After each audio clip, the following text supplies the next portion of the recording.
Hey, it's your old pal Avian and Loaded with an action figure short session. And for the last, I guess, year or so, this work table here has been, where I do my action figure photography. See if it makes things better or worse.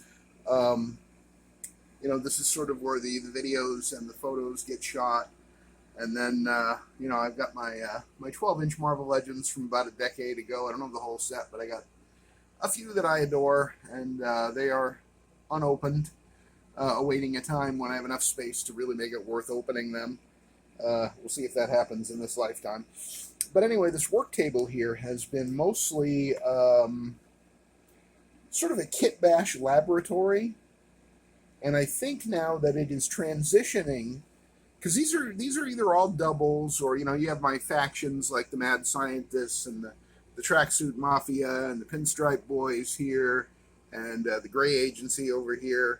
And then, there's some assorted mutants and X-Men, and Spider-Man is over there in that corner there. And we have sort of a developing parade of Avengers here. I want to turn this into, and really I'm thinking about turning the whole table. And this is a terrible idea from a mass casualty event perspective.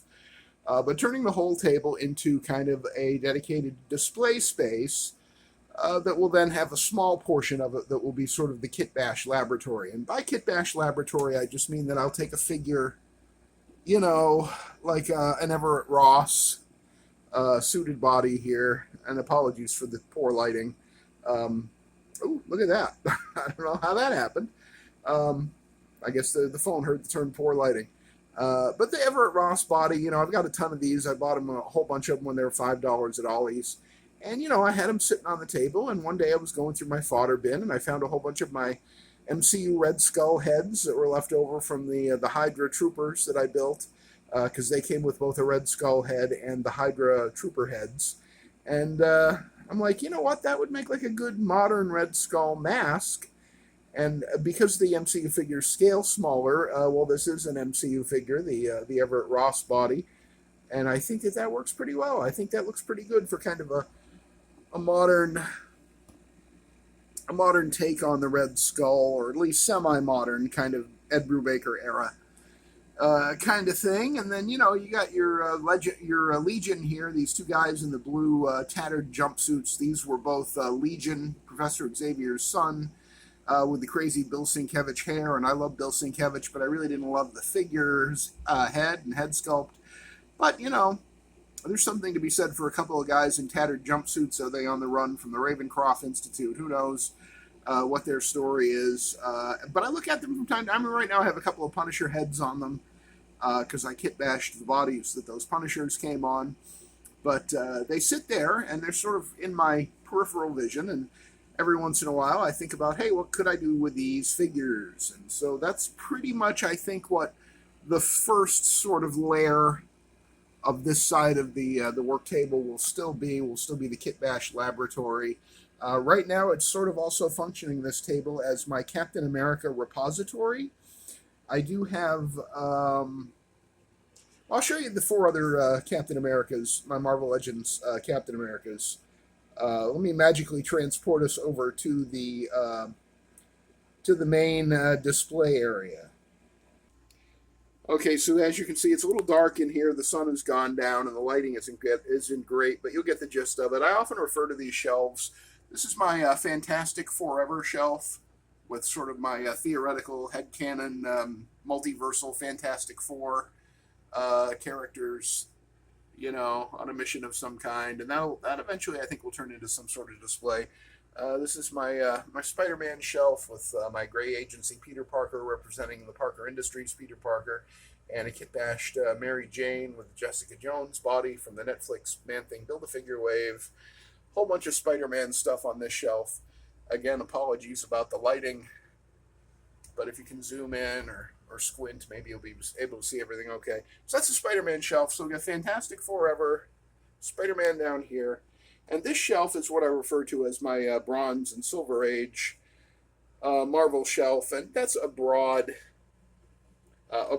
terminology. I mean, not all of these characters exactly meet that appellation. Is that a word, or is it a mountain range? Meet that standard, I guess, of being Bronze Age or Silver Age, but most of them do. So here is, I just wanted to show you the other four Marvel Legends Captain Americas in my collection that are not on the work table at the present moment. At the center here is the 2019 80 Years of Marvel Alex Ross Captain America, and it is sporting the actual Alex Ross head there. And then if we move right over here to my main Avengers shelf, we have the 20 Years Captain America with the 20 Years Captain America shield and the unmasked Steve Rogers head that he came with, and the little ring piece to give you the illusion that he has a cowl down. A little digression here. Captain America adjacent is the U.S. Agent, which is on the West Coast Avengers shelf just beneath the primary Avengers display. Then we move over to the left, and the Jack Kirby Thousand Oaks Memorial shelf here. You might notice Orion right in the center of the screen there in the back has recently moved from up here on the McFarlane Justice League DC Multiverse shelf. He's now, as a Jack Kirby character and a Jack Kirby creation, he's back there in the back between the Hulk and the Watcher, and if that doesn't make you Jack Kirby character, I don't know what does. But we have another Captain America here, another Marvel Legends Captain America. This is the Secret Wars Captain America, sporting, I think, a shield from either Bucky Cap or the Ultimate Captain America, one of those, because I bought a whole bunch of those when they were cheap at Ollie's. So there's two. The Alex Ross cap is here, and then the Secret Wars, one of my 5 Secret Wars caps is here. Oh, and of course, 20 Years cap up here.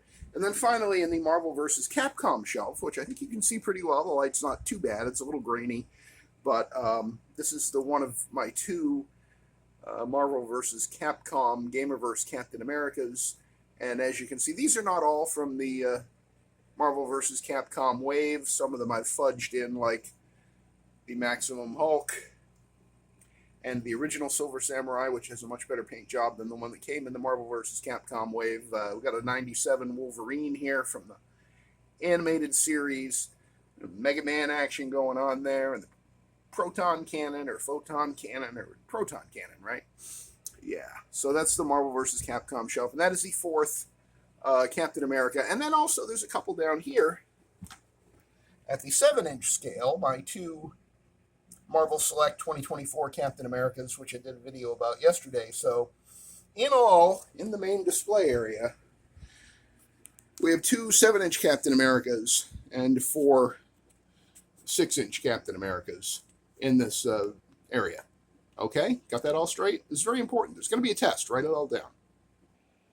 So finally back now here at the workbench, and we see all the other 1/12 scale 6-inch Captain Americas in my collection. I sorted these out sort of chronologically with the Wolf cap and the Secret War concept cap, and then the 80 Years cap, and then the 20 Years cap, then the 40 Years of Secret Wars cap, and then the Gamerverse Marvel vs. Capcom cap, and then my World War II Kit Bash cap using a Secret Wars cap, my Ultimate Captain America that I added a vest to because I thought that was the best part of the Ultimate Captain America that Hasbro did back around, I think, 2013 or 2014.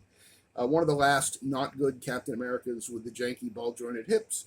And then, of course, my comic Worthy cap, and 12-inch Wolverine and Deadpool send their best regards from over there. And then I added in Falcon on that McFarlane stand, and he's kind of leading the way with another Captain America Secret Wars cap here on the Sky Cycle. And again, I think this is going to be kind of the Avengers area as I transition this from just being a Kit Bash laboratory to possibly being an actual display space, kind of a mixed use. We'll see how it goes. The concept is still coming together in my head, but I did do a lot of work on it today. You can see we have the Sam Wilson Captain America right there, and then Sam Wilson as the Falcon is in here with his Avengers buddies like Thor and Luke Cage and Old Man Hawkeye and Young Man Hawkeye and Iron Man and Quicksilver and a whole bunch of Avengers guys. So I'm slowly but surely trying to at least make some sense of this Shriners convention floor of characters. Avengers here, and Gray Agency here, Pinstripe guys here, the scientists here, and the Tracksuit Mafia guys, and this is kind of the the Kit Bash Laboratory guys. What can I do with these guys? Kind of thing. Oh, you might notice over here in the center of the screen are 3 of my G.I. Joe Classified Series Flight Pod / Trouble Bubbles. Well, the biggest trouble that I've had with these things is those yellow missiles that you see on either side of each one keep falling off. So today, after getting pissed off about not being able to super glue back together the Orion space harness thing that broke the other day, I super glued all these yellow missiles so that hopefully they will stay now. I mean, I've just put them there to dry, and I'm realizing I left the air conditioner on because I wanted them to cool and dry and stay solid. So if there's a lot of noise, that's why. It's the AC. But, yeah, okay. What else? Anything else? No. I should count these guys someday. I'm just curious. Maybe I should have a contest. If you have a guess, and I'm going to show you the whole thing here, of how many figures, how many individual figures, not characters, but figures, are on this workbench. You know. Can you figure it out? Maybe we'll do a little contest. Take a guess, and that'll give me the impetus to to actually figure it out for myself. And yes, even the 3 3/4 inch G.I. Joes count, because after all, they are what actually started action figure obsession off and running to the races. I don't know, that's not a thing, but definitely got it started. If nothing else, with this cluttered work table, it just makes me so happy to see all of these Sentinels of Liberty, all of these Captain Americas. They all do it for the dream. Never forget that, my friends. They do. And the larger dream of turning this messy work table into a dedicated display space that doesn't just look cluttered and your eyes glaze over because you can't even tell what you're looking at. I mean, if you're an action figure fan, especially a Marvel Legends guy or gal, you're looking at this and you're intrigued and you're like, oh my God, is that, wait a minute, is that? Yeah, it probably is, or maybe it's something similar to that, whatever that is. But yeah, there's a lot of stuff on this table. And as you can see, every time there is a mass casualty event, one tips over and they all go down. I mean, there have been times when half the figures on this table were just flat out on their backs, and it's very frustrating and very aggravating, but also kind of fun. And, you get to take a drink with our Action Figure Obsession drinking game. So that will do it for this edition of Action Figure Obsession. I appreciate you spending a few minutes of your day with me. If you liked the video, please give it a thumbs up. If you hated it, give it a thumbs down. Leave a comment, subscribe to the channel, and hit the notification bell so that you'll be informed anytime I make further very important changes to this work table. Because remember, like Captain America, I do it for the dream.